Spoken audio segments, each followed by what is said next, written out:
नमस्कार साथियों, मैं अजीत स्वागत करता हूं आपके अपने प्यारे परिवार रोजगार विद अंकित पर। कैसे हैं आप सब लोग? आशा करता हूं बहुत अच्छे होंगे, स्वस्थ होंगे, लाजवाब होंगे। तो जल्दी से लाइव जुड़ जाइए मेरे साथ।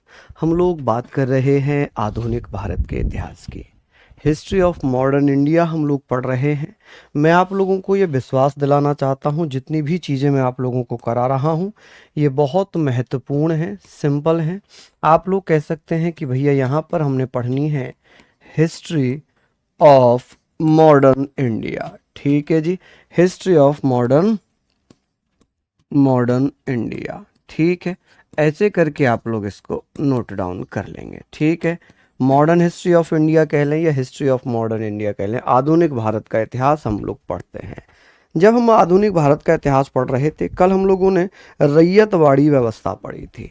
जब रैयतवाड़ी व्यवस्था पढ़ रहे थे तो हमने ये पढ़ा था कि ऐसा सिस्टम जिसमें गांव के किसान direct British east India company को लगाने देते थे। तो सभी को नमस्कार, good morning all of you.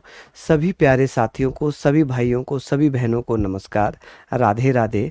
तो हम लोग बात करेंगे, हमने पढ़ा था कल रैयतवाड़ी व्यवस्था, आज हम माहलवाड़ी व्यवस्था से स्टार्ट करेंगे। मैंने कल 1820 तक पढ़ा दिया था, आज 1822 से हम लोग स्टार्ट कर लेते हैं कि भैया माहलवाड़ी प्रथा जिसका जनक हॉल्ट मैकेंजी को माना जाता है।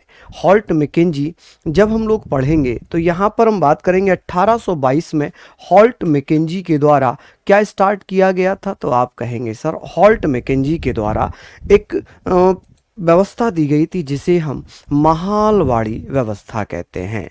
चलिए, आई होप आप लोग यहाँ पर याद रखेंगे, यहाँ पर आप लोग इसको याद रखेंगे। आज हम बात करेंगे 1822 की, क्योंकि कल हम लोगों ने 1820 पढ़ा था।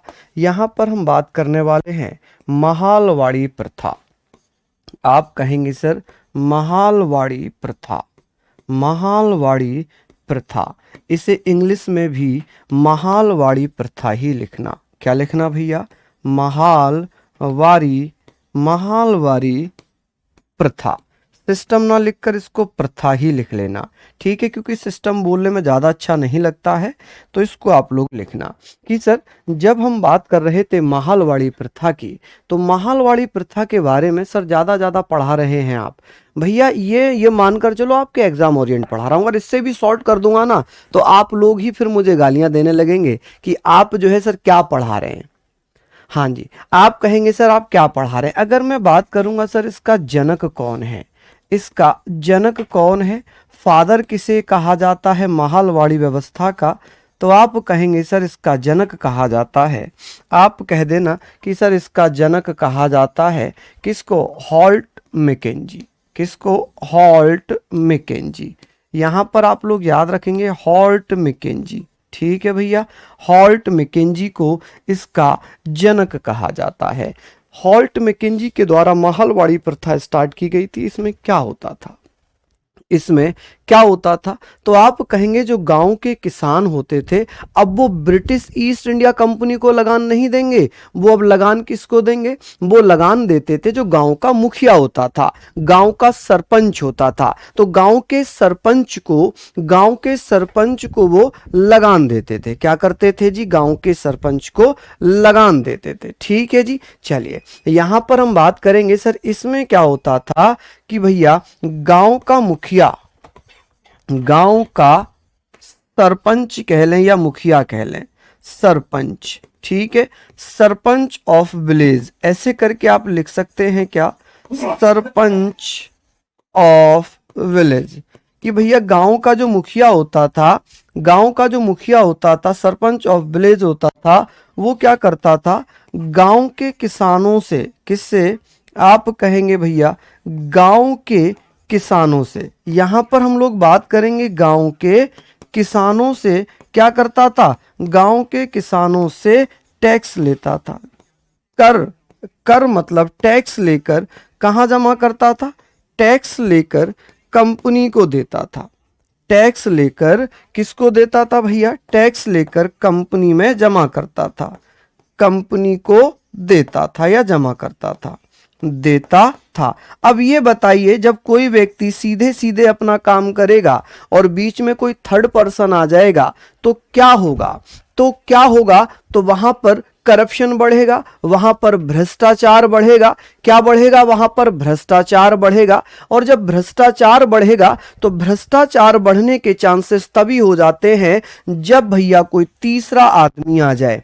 जैसे मान लो कोई जमीन खरीद रहा है, दोनों मालिक है, एक बेचने वाला एक खरीदने वाला, तो दिक्कत नहीं है। लेकिन जब बीच में ब्रोकर आ जाए, जैसे कि ये ब्रोकर का काम कर रहा था, तब यहां पर क्या होगा, क्या हो जाएगा मेरे दोस्तों, तब यहां पर क्या हो जाएगा, भ्रष्टाचार बढ़ेगा। क्या बढ़ जाएगा जी, भ्रष्टाचार यहां पर बढ़ जाएगा। यही तो होगा जी। चलिए बहुत बढ़िया। चलिए अब हम लोग यहां पर बात कर रहे हैं, ये सारी चीजें हमने पढ़ ली, महालवाड़ी प्रथा हम लोगों ने पढ़ ली है। चलिए अब बात आ रही थी कि सर हम यहां पर बात करेंगे कि सर ये बताएं 1822 हमने पढ़ लिया, हम ब्रह्म समाज के बारे में जानते हैं कि सर ब्रह्म समाज की स्थापना कब हुई थी। अब ब्रह्म समाज के संस्थापक कौन थे, तो आप लोग जानते होंगे कि सर ब्रह्म समाज का मतलब था कि एकेश्वरवाद में विश्वास करना। एकेश्वरवाद का सिद्धांत कहां से लिया गया था, ब्रह्म समाज के संस्थापक थे राम मोहन राय, जिन्हें अकबर सेकंड के द्वारा राजा की उपाधि दी गई। किसकी, राजा की उपाधि दे दी गई। जब राजा की उपाधि दी गई थी, राजा की उपाधि मिल जाती है, उन्हीं के द्वारा क्या किया गया, उन्हीं के द्वारा ब्रह्म समाज की स्थापना हो गई। किसकी स्थापना हो गई, ब्रह्म समाज की स्थापना हो गई। ठीक है जी। चलिए ये सारी चीजें आप लोगों ने लिख ली होंगी। अब मैं बात करूंगा भैया ब्रह्म समाज की। आप लोग मुझे ये बताइए कि ब्रह्म समाज के संस्थापक कौन थे। ब्रह्म समाज, हम लोग बात करेंगे ब्रह्म समाज। ब्रह्म समाज की स्थापना कब होती है, आप बताइएगा भैया ब्रह्म समाज कि भैया ब्रह्म समाज की स्थापना कब हुई थी, कौन कौन साथी बताएगा। तो ब्रह्म समाज की स्थापना हो जाती है, ब्रह्म समाज की स्थापना होती है 1828 में। और कौन करते हैं, राजा राम मोहन राय। कौन, राजा राम मोहन राय। आप कहेंगे राजा राम मोहन राय। ये राजा राम मोहन राय के बारे में मैं थोड़ा सा डिटेल में बताना चाहूंगा, क्योंकि यहां से प्रश्न बने हैं आपके एग्जाम में। मैं इनके बारे में थोड़ा सा बताना चाहूंगा कि राजा राम मोहन राय, पहले मैं ये बताना चाहूंगा कि सर जो ब्रह्म समाज है, इसका जो सिद्धांत है, इसका सिद्धांत क्या है, इसका सिद्धांत क्या है। आप कहेंगे सर इसका सिद्धांत, यहां पर आप लोग लिख लेंगे, इसका सिद्धांत है एकेश्वरवाद। क्या है, एकेश्वरवाद। यहां पर आप लिखेंगे एकेश्वरवाद, यानी कि एक ईश्वर में आस्था। इसका मतलब क्या है, एक ईश्वर में आस्था। एक ईश्वर में आस्था, यानी कि आप बिलीव कर सकते हैं एक ईश्वर में, आप एक ईश्वर को पूजिए, एक ईश्वर में आस्था। ठीक है जी, क्या, एक ईश्वर में आस्था। अब बात आती है राजा राम मोहन राय के बारे में थोड़ा सा पढ़ने की कि भैया राजा राम मोहन राय, इनकी जो राजा है, ये राजा, ये इनकी उपाधि है। ये क्या है, इनकी उपाधि। और ये उपाधि टाइटल किसने दिया था, तो ये टाइटल दिया था अकबर सेकंड ने। मुगल शासक था एक अकबर सेकंड। क्या नाम था भैया, ये टाइटल किसने दिया, तो आप कहेंगे सर ये टाइटल दिया था अकबर द्वितीय ने। अकबर सेकंड द्वारा राम मोहन राय को राजा की उपाधि दे दी गई। किसकी उपाधि दे दी गई साथियों, राजा की उपाधि दे दी जाती है। अब बात आती है कि सर ये बताएं राजा राम मोहन राय का जन्म कहां पर और कब हुआ था। इनका जन्म होता है 1772 में हुगली पश्चिम बंगाल में। कहां पर, हुगली पश्चिम बंगाल में इनका जन्म होता है। ठीक है जी, यहां पर आप लोग सारी चीजें बता देंगे। ठीक है जी, यहां पर आप लोग भैया बताएंगे। ठीक है, बताइए, लिख लीजिए जल्दी जल्दी से, आप यहां पर बताएंगे। इसको आप लोगों ने लिख लिया होगा। हाँ जी, किसी को कोई दिक्कत है क्या, सर जी हिस्ट्री कब तक हो जाएगी, सर जी लाहौर की संधि किनके बीच हुई थी। अरे बेटा लाहौर की संधि तो कई सारी थी, अब आप कौन सी पूछ रहे हैं। एक तो हुई थी 1846 में, जब आंग्ल सिख युद्ध चल रहे थे। अंग्रेज और राजा रणजीत सिंह के मध्य हुई थी, है ना। तो अब लाहौर की संधि आप कौन सी वाली पूछ रहे हैं, तो अगर डेट के साथ आएगी कि भाई सबसे ज्यादा जो एग्जाम में पूछी जाती है वो लाहौर की संधि है 1846, राजा रणजीत सिंह और ब्रिटिश ईस्ट इंडिया कंपनी के मध्य। ठीक है माय डियर पंकज। चलिए अब बात ये आ रही थी कि सर जन्म 1772 में हुगली पश्चिम बंगाल में हुआ था, तो आप कहेंगे सर इनका जन्म कब हुआ है, तो आप बताना 1772 में हुगली में। कहां पर, हुगली, हुगली। ठीक है, हुगली कहां पड़ता है जी, पश्चिम बंगाल में। कहां पर, पश्चिम बंगाल, वेस्ट बंगाल में। आप कह सकते हैं कि सर कहां पर जन्म हुआ था, ये आप लोग लिख सकते हैं जी वेस्ट बंगाल। ठीक है जी, वेस्ट बंगाल। तो आप कहेंगे सर पश्चिम बंगाल में उनका जन्म होता है। अच्छा, इनके पिता कौन थे, इनके फादर साहब कौन थे, इनके फादर का नाम था रमाकांतो राय। क्या नाम था, रमाकांतो राय, रमाकांतो राय। ऐसे करके आप लिख लीजिएगा कि इनके पापा का नाम था रमाकांतो राय। अब बात आती है कि राजा राम मोहन राय जब बड़े हुए, जब ये बड़े हुए तो इन्होंने क्या किया, इनका जो ध्यान था, इनका ध्यान भैया सामाजिक कुरीतियों की तरफ बढ़ा। तो इन्होंने क्या किया, 1814-15 में इन्होंने आत्मीय सभा की स्थापना कर दी। किसकी, आत्मीय सभा। आप कहेंगे सर आत्मीय सभा की स्थापना किसने की थी, तो आप कहेंगे सर इसे आत्मीय ही लिखा जाता है, आत्मीय ही लिखा जाता है। आप कहेंगे सर इसे क्या लिखा जाता है, आप कहेंगे भैया इसको आत्मीय ही लिखा जाता है। आत्मीय सभा की स्थापना किसने की थी, आत्मीय सभा की स्थापना किसने की थी, तो आत्मीय सभा की स्थापना आप क्या कह देंगे, जल्दी जल्दी से बताइए। चलिए बहुत बढ़िया, यहां पर हम लोगों ने बात कर ली। अभी हम लोग यहाँ पर चर्चा कर रहे हैं, अभी हम लोग यहाँ पर चर्चा कर रहे हैं। चलिए अब बात ये आती है, बात ये आ गई कि भैया अब ये 1814 पढ़े या 1815, इसको भी मैं बता देता हूं। जैसे कहीं कहीं जैसे स्टेट एग्जाम हो गए वहां 1814 पूछते हैं, एसएससी हमेशा 1815 पूछती है, एसएससी हमेशा 1815 पूछती है। ठीक है जी, क्या पूछती है, 1815 पूछती है। अब राजा राम मोहन राय का जो ध्यान था ना वो भारतीय शिक्षा की तरफ था। राजा राम मोहन राय हमेशा चाहते थे कि भारत में जो शिक्षा है वो यूरोपियन पद्धति पर दी जाए, यूरोपियन पद्धति पर भारत में शिक्षा दी जाए। इसलिए राजा राम मोहन राय के एक सहयोगी थे जिनका नाम था, एक मित्र थे जो घड़ी वगैरह बनाते थे, डेविड हेयर। जब डेविड हेयर के साथ राजा राम मोहन राय डिस्कस करते हैं, चर्चा करते हैं, तो वो इनको एक सलाह देते हैं कि भाई आप एक काम करो, कॉलेज बना लो, एक कॉलेज बना लो। अब बात करते हैं कॉलेज बना लो। तो भैया राजा राम मोहन राय ने 1817 में, कब, 1817 में डेविड हेयर के साथ मिलकर, किसके, डेविड हेयर के साथ मिलकर, डेविड हेयर के साथ, डेविड हेयर के साथ क्या किया, यहां पर आप लोग बताएंगे, डेविड हेयर के साथ मिलकर क्या किया है भैया, मिलकर हिंदू कॉलेज की स्थापना की कलकत्ता में। कौन सा कॉलेज बनाया, हिंदू कॉलेज बनाया, कि भैया हिंदू कॉलेज की स्थापना। और ये कॉलेज कहां बना था, आप कहेंगे सर ये जो हिंदू कॉलेज है ये कलकत्ता में बनाया गया था। कहां पर, कलकत्ता। आप बता देंगे जी कलकत्ता में। कहां पर, कलकत्ता में बनाया गया। तो क्या ये सारी चीजें आप लिख लेंगे, कहां पर बनाया गया था, ये कलकत्ता में। कोई दिक्कत, कोई दिक्कत जी, दोनों हो तो आप इसी पर करना। एसएससी तो हमेशा 1815 को एक्सेप्ट करती है, मैंने यहां पर टिक भी लगा रखा है ना। मैंने ये बता भी दिया कि ये स्टेट जैसे यूपी पुलिस वगैरह हुआ और ये आपका एसएससी वगैरह हुआ। चलिए हम लोग यहां पर बात कर रहे हैं, हम लोग बात कर रहे हैं अब बाकी सारी चीजें हम लोग बात कर लेते हैं कि सर ये हमने पढ़ लिया, डेविड हेयर के साथ मिलकर हिंदू कॉलेज की स्थापना की गई कलकत्ता में। अब इन्होंने क्या किया, बांग्ला भाषा में राजा राम मोहन राय ने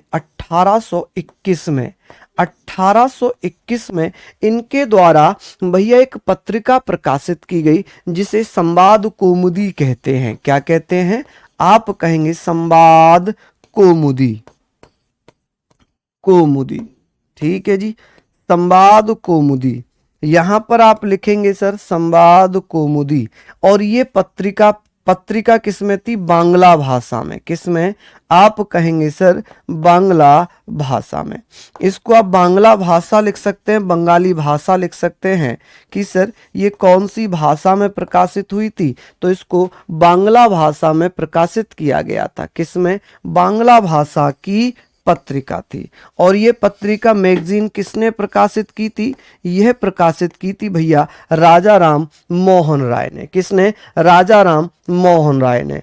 और 1822 की अगर बात होगी, आप कहेंगे 1822 में राजा राम मोहन राय ने क्या किया था? एक पत्रिका के साथ साथ एक अखबार प्रकाशित किया था जिसे मिरात उल अखबार कहते हैं। क्या कहते हैं? मिरात उल अखबार, मिरात उल अखबार। कि भैया मिरात उल अखबार किसके द्वारा और कब प्रकाशित किया गया है?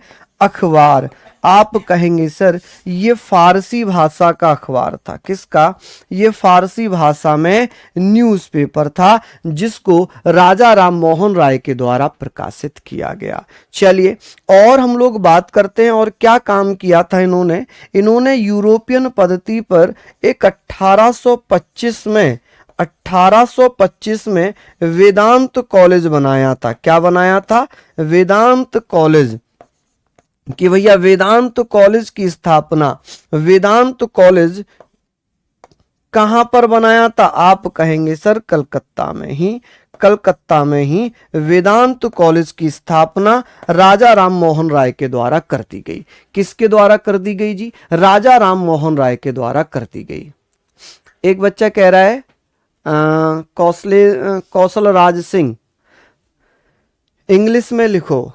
चलिए अब इंग्लिश में लिख देता हूं, रमाकांतो राय।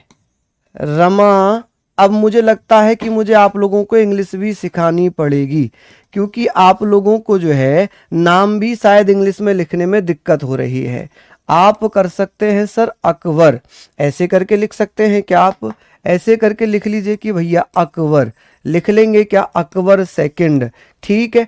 आत्मीय सभा, डेविड हेयर को डेविड हेयर नहीं लिख सकते हैं, हिंदू कॉलेज को भी हिंदू कॉलेज मुझे लिखना पड़ेगा, ठीक है। अब बताओ संवाद कौमुदी को मैं संवाद कौमुदी ही तो लिखूंगा। अगर हाँ बांग्ला भाषा को कुछ और लिखा जाता तो मैं वो लिख देता।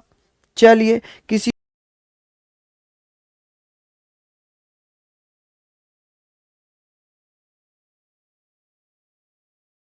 आगे बढ़े तो भैया 1828 में तो ब्रह्म समाज की स्थापना हो ही गई है।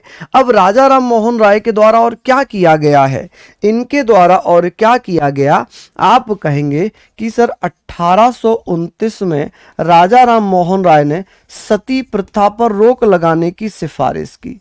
सती प्रथा पर रोक लगवाई। क्या करवाई? रोक लगाने की, रोक लगवाई। अब इस पर रोक लगवाई यानी कि सिफारिश की थी। सती प्रथा को, सती प्रथा, इसे भैया सती प्रथा ही बोलेंगे, सती प्रथा। और इसे रोका किसने था? विलियम बेंटिक ने। किसने? विलियम, आप कहेंगे विलियम बेंटिक। कि भैया विलियम बेंटिक द्वारा इस पर रोक लगा दी गई। कि सती प्रथा को किसने समाप्त किया था? विलियम बेंटिक ने। कब? 1829 में। किसने भैया रोक लगवाई थी? राजा राम मोहन राय ने सिफारिश की थी। राजा राम मोहन राय की सिफारिश पर विलियम बेंटिक के द्वारा। चलिए और क्या किया था? और 1830 में क्या होता है? ठगी प्रथा पर रोक लगवा दी। किस पर? ठगी प्रथा पर रोक लगी, पर रोक लगवाई। क्या किया भैया? रोक लगवाई। चलिए भैया, क्या किया, रोक लगवाई। और इस पर भी रोक किसने लगाई थी, इस पर भैया रोक किसने लगाई थी, तो ये भी विलियम बेंटिक ने। किसने, विलियम बेंटिक। आप कहेंगे विलियम बेंटिक द्वारा इस पर रोक लगा दी गई थी। किसके द्वारा, विलियम बेंटिक के द्वारा रोक लगा दी गई थी। अब बात आती है राजा राम मोहन राय ने जो सती प्रथा रोक लगाई थी, इसको क्यों बंद किया था, क्या कारण था। चलिए, बहुत बढ़िया, शानदार, लाजवाब। हम लोग यहाँ पर बात कर लेते हैं, हम लोग यहाँ पर बात कर लेते हैं कि सर जो राजा राम मोहन राय है, जो राजा राम मोहन राय है, इसके बारे में हम बात कर रहे हैं कि सर राजा राम मोहन राय के बारे में कि इनकी मृत्यु कब हुई और सती प्रथा पर ही रोक क्यों लगवाई। एक ऐसी कुप्रथा थी जिसमें जिसमें भैया क्या होता था, जब महिला का पति मर जाता था तो उस महिला को उसकी चिता पर जिंदा जला दिया जाता था। जो छोटी छोटी बच्चियां होती थीं या महिलाएं होती थीं या जो वृद्ध महिलाएं होती थीं, उनको भी चिता पर जिंदा जलाया जाता था। अब कोई भी जो जो जो भैया होश में होगा, वो कितना भी अपने पति से प्यार करे, क्या जिंदा जल जाएगा, नहीं जलेगा। तो क्या किया जाता था, क्या किया जाता था, उन महिलाओं को दारू पिलाई जाती थी, नशा दिया जाता था। उस समय दारू ना चलकर उस समय क्या चलता था, जिसे ताड़ी कहते हैं, ताड़ी पिलाई जाती थी। ताड़ी ताड़ी पिलाकर क्या किया जाता था, नशा दिया जाता था और उन महिलाओं को चिता पर जिंदा लिटा दिया जाता था, क्योंकि बेहोश हो गई वो। और वो जब उनका नशा उतरता था, जब आग लगती थी उनमें, तो ढोल नगाड़े, उनकी चिताओं के चारों तरफ ढोल बजवाए जाते थे। अब ढोल बजवाने के पीछे लॉजिक ये था कि जब कोई जिंदा महिला जलेगी तो वो जरूर चीखेगी, चीखने चिल्लाने की आवाज़ आएगी, और वो चीख चिल्लाने की आवाज़ जब गांव तक जाएगी तो गांव में जो महिला बच्चे होंगे वो भयभीत होंगे, वो डरेंगे। तो उस शोर को, उस चीख चिल्लाने की आवाज को दबाने के लिए चिताओं के चारों तरफ ढोल नगाड़े बजाए जाते थे, ताकि उस औरत महिला की चिता जलते हुए वो जब चीखे तो वो आवाज गांव तक ना जाए, गांव तक ना जाए। ठीक है, समझ गए आप लोग। तो ये इतनी कुप्रथा थी। अब शादी की भी बात मैं करूंगा कि बाल विवाह चलते थे। जो बच्ची है, जो 12 साल 10 साल की बच्ची है, उसे पति का मतलब नहीं पता होता, उस बच्ची की शादी कर दी जाती थी, उस बच्ची की शादी कर दी जाती थी। जब शादी कर दी जाती थी तो भैया, और जो बच्चा होता था वो भी इतने ही साल का होता होगा, तो उसे पढ़ने के लिए गुरुकुल भेज दिया जाता था। कहां पर, गुरुकुल भेज दिया जाता था। अब मान लो गुरुकुल, पहले, अब तो ऐसे स्कूल नहीं है, पहले क्या होता था, ऋषियों के पास पढ़ते थे, जंगलों में। जंगल में कोई सांप या कीड़ा वगैरह काट ले और उस बच्चे की मौत हो जाए, तो उस बच्ची को, जो मात्र अभी 10 साल की है, जिसे वास्तविक लड़की होने का पता नहीं है, जिसे वास्तविक पति होने का पता नहीं है कि मेरा भी पति होगा, मैंने अपने पति को देखा तक नहीं है, वो बच्ची, उसे विधवा आश्रम में भेज दिया जाता था। उस बच्ची के बाल काट दिए जाते थे, उस बच्ची को खाने में केवल हरी मिर्च और हल्दी के पानी की दाल दी जाती थी। उसको कोई ऐसा मसाला या ऐसी कोई चीज नहीं दी जाती थी जिससे शरीर में उत्तेजना आए। ऐसा कोई भी उसके मसाले वाला खाना नहीं दिया जाता था। ये अत्याचार हमारे समाज में महिलाओं पर हुआ है। ये अत्याचार हमारी जो बहनें हैं, जो हमारी माताएं हैं, उन पर हुआ है। चलिए, तो हम लोग यहाँ पर बात कर लेते हैं, हम लोग यहाँ पर बात कर लेते हैं। ये सारी चीज़ें हम लोगों ने पढ़ ली। अभी हम राजा राम मोहन राय के बारे में ही बात करेंगे। राजा राम मोहन राय क्या हुआ, राजा राम मोहन राय क्या हुआ कि ये ब्रिटेन गए थे। ये ब्रिटेन में एक जगह है ब्रिस्टल, ये ब्रिस्टल चले गए। कहाँ गए थे भैया, ब्रिस्टल गए थे। और ब्रिस्टल पर 1833 में इनकी मृत्यु हो गई। क्या हो गई जी, मृत्यु हो गई। तो आप क्या कहेंगे कि सर इनकी मृत्यु हो जाती है। ठीक है जी, चलिए लिख रहे हैं आप लोग यहाँ पर। हम यहाँ सारी चीजों पर बात करेंगे कि सर 1833 में राजा राम मोहन राय की मृत्यु हो गई। ठीक है, राजा राम मोहन राय, आप कहेंगे राजा राम मोहन राय की मृत्यु हो गई, की मृत्यु। ठीक है जी, कहां पर हो गई जी मृत्यु, आप कहेंगे सर मृत्यु, आप कहेंगे डेथ कहाँ पर होती है, मृत्यु कहाँ पर होती है, तो ये मृत्यु हो जाती है ब्रिस्टल में। कहाँ पर, ब्रिस्टल।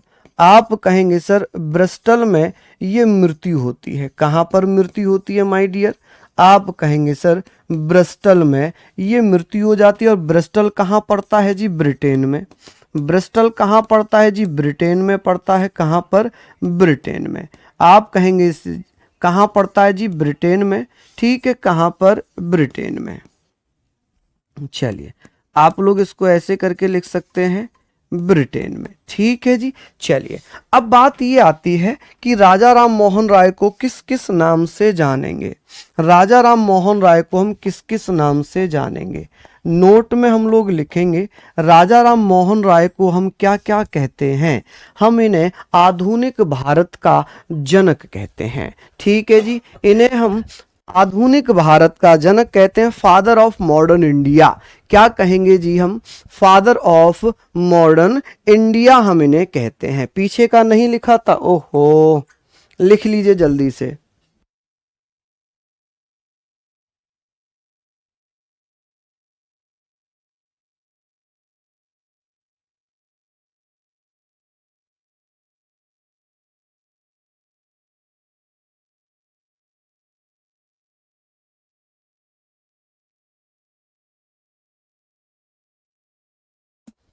चलिए, महाराजा रणजीत सिंह की मृत्यु 1839 में हो गई। हाँ बिल्कुल हो गई भैया। महाराजा रणजीत सिंह की गद्दी पर उनके उत्तराधिकारी बैठे थे ना।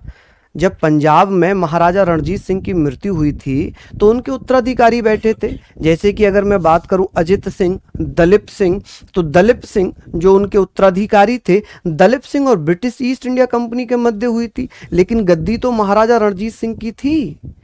आप चाहो तो ऐसे ना लिखो, आप ऐसे लिख लो कि भैया पंजाब और ब्रिटेन के, पंजाब और अंग्रेजों के मध्य संधि हुई है। ठीक है, या ऐसे लिख लो कि भैया महाराजा रणजीत सिंह के जो गद्दी थी उसके उत्तराधिकारी दलीप सिंह, और दलीप सिंह और अंग्रेजों के बीच में हुई, ऐसे लिख लो। ठीक है, उसमें कोई समस्या नहीं है।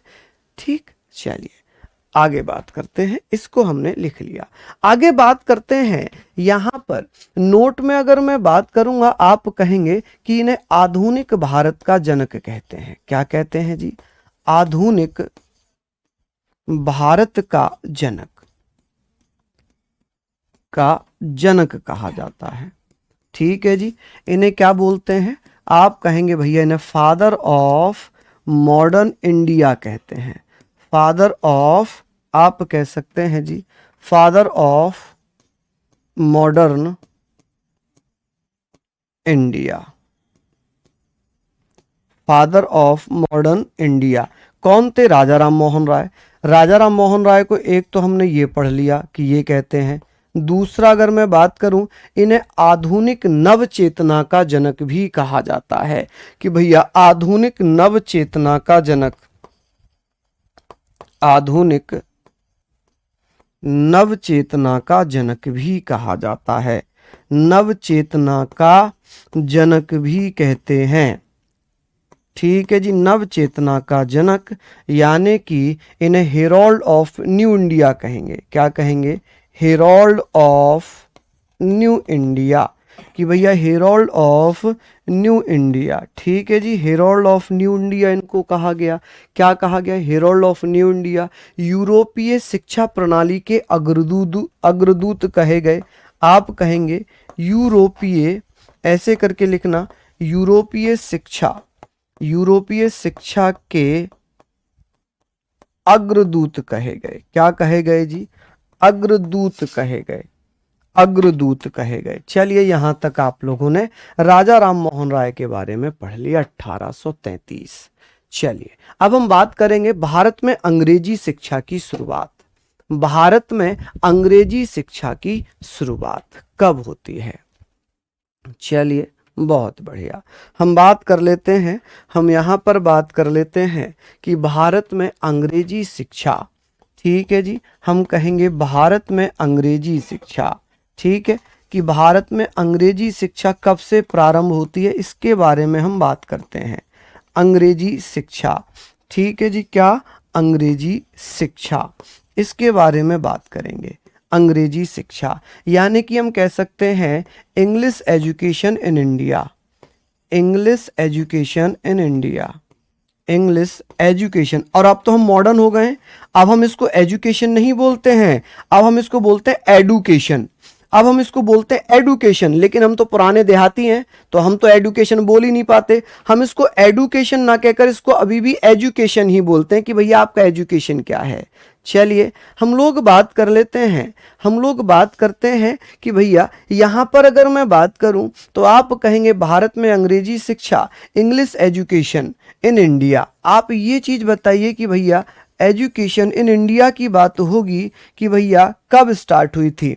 देखिए अंग्रेजी शिक्षा की बात होगी, आप कहेंगे इम्पोर्टेंट है और किसके द्वारा इसको लाया गया था। अंग्रेजी शिक्षा भारत में कब स्टार्ट होती है, आप बता देना सर। अंग्रेजी शिक्षा की सिफारिश किसने की थी। चलिए बहुत बढ़िया, अंग्रेजी शिक्षा की सिफारिश किसने की थी, आप बता देंगे, आप बता देंगे जी। अंग्रेजी शिक्षा की सिफारिश की थी 1833 में, जिनका नाम था मैकाले।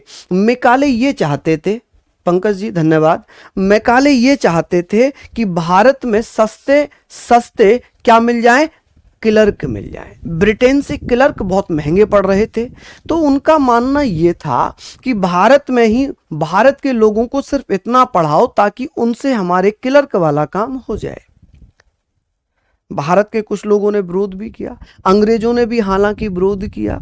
1833 में रिकमेंडेशन हुई इंग्लिश एजुकेशन की, और 1835 में अंग्रेजी शिक्षा को लागू कर दिया किसने, लागू कर दिया विलियम बेंटिक ने। ठीक है, चलिए कि भैया इसकी अंग्रेजी शिक्षा की सिफारिश किसने की थी, सिफारिश रिकमेंडेशन किसने की थी, आप कहेंगे सर रिकमेंडेशन किसने की थी, रिकमेंडेशन किसने की थी, आप क्या बताइएगा रिकमेंडेशन।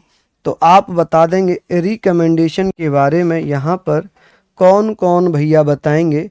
रिकमेंडेशन की बात होगी, आप कहेंगे सर भारत में अंग्रेजी शिक्षा की रिकमेंडेशन 1833 में 33 में मैकाले द्वारा की गई थी। किसके द्वारा, मैकाले। ठीक है, किसके द्वारा की गई, मैकाले द्वारा। चलिए किसके द्वारा, मैकाले द्वारा कर दी जाती है। जबकि अंग्रेजी शिक्षा को, अंग्रेजी शिक्षा लागू कब हुई, अंग्रेजी शिक्षा लागू कब हुई, इम्प्लीमेंट कब हुआ, आप कहेंगे सर इम्प्लीमेंट की अगर मैं बात करूं कि इसको कब इम्प्लीमेंट किया गया है, इम्प्लीमेंट कब किया गया इसको, आप कहेंगे 1835 में, 1835 में विलियम बेंटिक के द्वारा। किसके द्वारा, विलियम बेंटिक द्वारा अंग्रेजी शिक्षा लागू कर दी गई। किसके द्वारा, विलियम बेंटिक द्वारा। आप कहेंगे विलियम बेंटिक द्वारा अंग्रेजी शिक्षा लागू कर दी जाती है। किसके द्वारा, विलियम बेंटिक द्वारा अंग्रेजी शिक्षा लागू कर दी गई। चलिए यहाँ पर आप लोग लिख लीजिए विलियम बेंटिक। यहाँ आप कहेंगे भैया विलियम बेंटिक द्वारा अंग्रेजी शिक्षा लागू कर दी। और ये विलियम बेंटिक है कौन, ये विलियम बेंटिक है कौन, आप कहेंगे जी ये विलियम बेंटिक कौन था। तो आप लोग बताना कि ये विलियम बेंटिक भारत का प्रथम गवर्नर जनरल था। आप कहेंगे बंगाल का अंतिम गवर्नर जनरल, अंतिम गवर्नर जनरल, अंतिम गवर्नर जनरल एवं भारत का प्रथम गवर्नर जनरल, भारत का प्रथम गवर्नर जनरल, प्रथम गवर्नर जनरल, गवर्नर जनरल। ठीक है जी, गवर्नर जनरल था। चलिए अब यहाँ पर आपको एक चीज और दिख रही होगी, मैकाले। मैकाले के बारे में भी मैं बात करना चाहूँगा, मैकाले के बारे में भी मैं बात करना चाहूँगा कि इसके नेतृत्व में 1834 में प्रथम विधि आयोग बना था। क्या बना था, प्रथम विधि आयोग बना था। कि भारत में पहला विधि आयोग लॉ कमीशन कब बना था, विधि आयोग, यानी कि इसको हम कह सकते हैं फर्स्ट लॉ कमीशन। कि भारत में पहला लॉ कमीशन कब बनाया गया है? आप कहेंगे भारत में पहला लॉ कमीशन 1834 में बना था, जिसका अध्यक्षता मैकाले। कौन था जी? मैकाले। कौन था माय डियर? मैकाले। क्या यहां तक आप लोगों ने लिख लिया होगा? क्या यहां तक आप लोगों ने लिख लिया होगा? चलिए, सिंपल सी चीजें हैं, इसको आप लोगों ने यहां पर लिख लिया। ठीक है। वायसराय और गवर्नर में क्या अंतर है? नहीं, गवर्नर जनरल। वायसराय और गवर्नर जनरल में क्या अंतर है, ये प्रश्न आपका होना चाहिए था। मैं बता देता हूं। जब एक ही व्यक्ति है, ये गवर्नर जनरल और वायसराय लगभग एक व्यक्ति है। जब वो ब्रिटिश ईस्ट इंडिया कंपनी के अधिकारी के रूप में काम करता था, तब वो कहलाता था गवर्नर जनरल, और जब वो भारत का शासन करता था, तब वो कहलाता था वायसराय। जैसे कि आज की डेट में राष्ट्रपति वायसराय के बराबर ही होता था। ठीक है जी। चलिए, हम लोग यहां पर बात करते हैं, हम लोग सारी चीजें यहां पर पढ़ रहे हैं। ठीक है जी। चलिए, ये सारी चीजें आप लोगों ने लिख ली होंगी, सारी चीजें आप लोगों ने यहां तक लिख ली होंगी। मैं आगे बात कर लेता हूं। यहां तक आप लोगों ने लिख लिया, लिख लीजिए, जल्दी से लिखिए भैया, जल्दी से लिख लीजिए। चलिए, नेक्स्ट हम लोग बात करते हैं। अब हम बात करते हैं भारत में प्रेस की स्वतंत्रता, भारत में प्रेस की आजादी। ठीक है जी। प्रेस की आजादी, ये छोटे छोटे हेडिंग हैं लेकिन इंपॉर्टेंट हैं। भारत में प्रेस की आजादी, जिसे हम कह सकते हैं freedom of press in India. बता सकते हैं किसने दी थी? Freedom of press, freedom of press in India.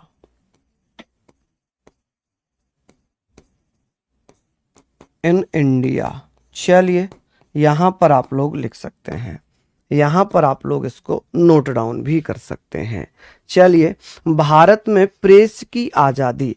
अब भैया, भारत में प्रेस की आजादी, अखबार की स्वतंत्रता किसके द्वारा दी गई थी? तो भारत में सबसे पहले अखबार की स्वतंत्रता 1835 में दी गई थी, चार्ल्स मेटकॉफ के द्वारा। किसके द्वारा? चार्ल्स मेटकॉफ के द्वारा। चलिए, कराऊंगा भैया गवर्नर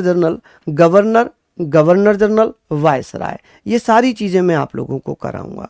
चलिए, यहां पर आप लोग लिख लीजिए, यहां पर आप लोग लिख लीजिए। आप कहेंगे सर किसके द्वारा ये दी गई, तो आप लोग बताना कि सर चार्ल्स मेटकॉफ के द्वारा, चार्ल्स मेटकॉफ के द्वारा, मेटकॉफ। ठीक है, चार्ल्स मेटकॉफ द्वारा भैया अखबारों की स्वतंत्रता दी गई। हालांकि अखबार पर रोक लग गई। 1878 में वर्नाकुलर प्रेस एक्ट आया और उसके माध्यम से अखबारों पर रोक लग गई। ठीक है। चलिए, सर गवर्नर जनरल भी पढ़ना है, बिल्कुल पढ़ेंगे, बिल्कुल पढ़ेंगे भैया। चलिए, ये लिख लिया। अब बात आ जाती है, हम थोड़ा सा आगे बढ़ते हैं, 1843 की तरफ चलते हैं। 1843 में क्या हुआ? एक सिंध प्रांत हुआ करता था, सिंध प्रांत, उसका विलय कर लिया गया था क्या? ठीक है। चलिए, सर गवर्नर जनरल वायसराय यही करा दूं क्या? चलो, अभी 10 मिनट है, मैं करा देता हूं, मैं करा ही देता हूं। लिख लो फिर, ये आप लोग लिख लो, आपको ज़्यादा ही दिक्कत है गवर्नर जनरल में। मैं बता देता हूं, वैसे मैंने अलग से ही कराने थे, लेकिन फिर भी मैं आपको करा देता हूं। नोट में लिख लेना क्योंकि इम्पोर्टेंट है। आप यहां पर लिख लीजिए, बंगाल का प्रथम गवर्नर कौन था? बंगाल का प्रथम governor, first governor of Bengal, प्रथम गवर्नर, अंग्रेजी वाले बच्चे लिखेंगे फर्स्ट गवर्नर ऑफ बंगाल, उसका नाम था रॉबर्ट क्लाइव। क्या नाम था? Robert Clive. आप कहेंगे कौन था जी? रॉबर्ट क्लाइव था। ठीक है, रॉबर्ट क्लाइव। चलिए, अब बात आती है कि बंगाल का प्रथम गवर्नर जनरल कौन था? बंगाल का प्रथम गवर्नर जनरल कौन था? First governor general of Bengal. आप कहेंगे बंगाल का प्रथम गवर्नर जनरल कौन था? आप कहेंगे जी बंगाल का प्रथम गवर्नर जनरल कौन था? तो उसका नाम था जी वारेन हेस्टिंग। क्या नाम था? First governor general of Bengal Warren Hastings, आप ऐसे करके लिख सकते हैं वारेन हेस्टिंग। चलिए यहाँ पर हम लोगों ने ये सारी चीज़ें लिख ली हैं, यहाँ पर हम लोगों ने इन सारी चीज़ों को लिख लिया है, ये सारी चीज़ें हम लोग लिख चुके हैं। अब बात ये आ गई, अब बात यहाँ पर आ जाती है, चलिए हम बात करेंगे बंगाल का अंतिम गवर्नर जनरल। बंगाल का अंतिम गवर्नर जनरल कौन था? अंतिम गवर्नर जनरल, आप कहेंगे sir last governor general of Bengal, अंतिम गवर्नर जनरल कौन था? Last governor general of Bengal वो कौन था भैया? William Bentinck. कौन था जी? William Bentinck. और यही भारत का प्रथम गवर्नर जनरल बनेगा, विलियम बेंटिक। अब बात आती है कि सर भारत का प्रथम गवर्नर जनरल कौन था?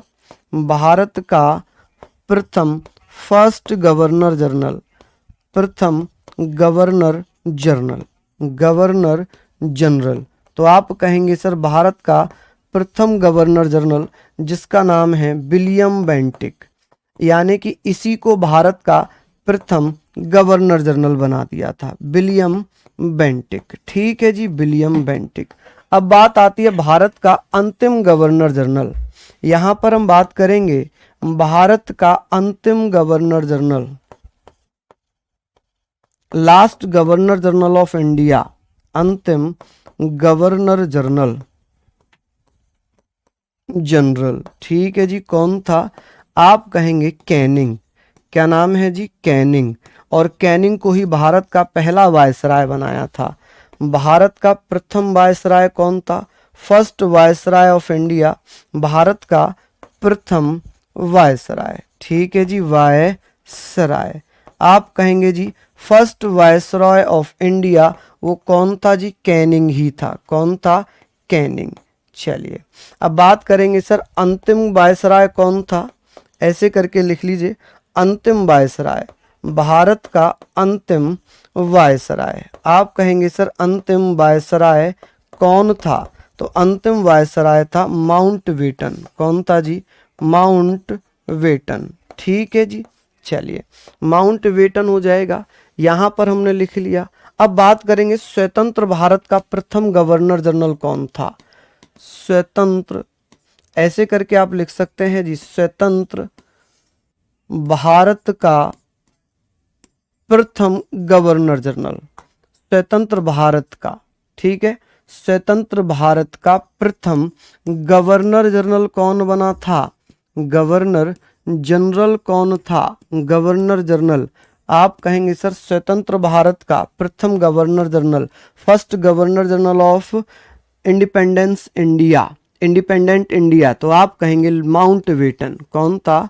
Mountbatten. ठीक है जी, कौन था? Mountbatten. ऐसे करके आप लोग लिख लीजिए माउंट बेटन। ठीक है जी, माउंट बेटन था। अब बात आती है प्रथम भारतीय गवर्नर जनरल, स्वतंत्र भारत के प्रथम भारतीय गवर्नर जनरल कौन बने थे? भारतीय गवर्नर जनरल कौन बने थे? गवर्नर जनरल कौन बने थे? गवर्नर जनरल थे जिनका नाम था सी राजगोपालाचारी। सी राजगोपालाचारी, यहाँ आएगा नहीं, चलिए इसको थोड़ा सा इधर कर देता हूँ। सी राजगोपालाचारी, सी राजगोपालाचारी, गोपालाचारी। ठीक है, सी राजगोपालाचारी आप लोग कह सकते हैं। यही प्रथम थे और यही अंतिम थे। ठीक है, तो ये आप लोगों ने पढ़ ली। अब कल हम बात करेंगे डलहौजी से, कल नहीं मंडे में हम बात करेंगे डलहौजी पर।